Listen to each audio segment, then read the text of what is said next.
नमस्कार, हांव सरितास गोवन रेसिपीन तुमकां सगळ्यांक माये मोगाचो येवकार। आज आमी करूया कांदो आनी टमाट घालून अळमी। गॅसार हांवें आयदन तापत दवरला, तातूंत हांव 2 चमचे तेल घालता।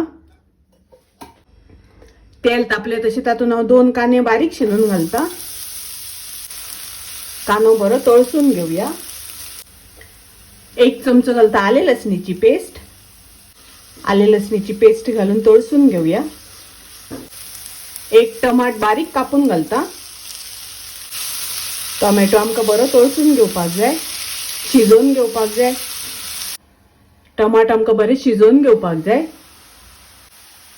ही हांवें अळमी धुवन ताजे कुडके करून घेतल्या। अळमी घालून ढवळून घेवया। चवी प्रमाणे मीठ घालूया। 1 हरवी मिरसांग घालता, ढवळून घेवया।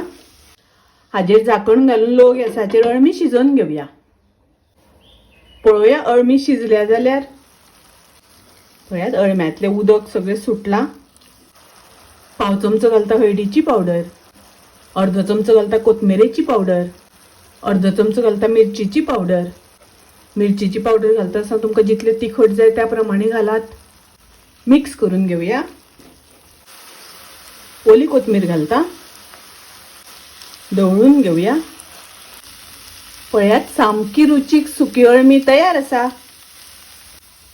सुकी अळमी खूप रुचीक लागता, तुम्ही करात। रेसिपी आवडली जाल्यार लाईक करा, शेअर करा, तसेच माझ्या चॅनलाक सबस्क्राईब करात। परत मिळूया अशीच एक रेसिपी घेऊन। तोपर्यंत मस्त खायात, स्वस्त राहात। देव बरे करू।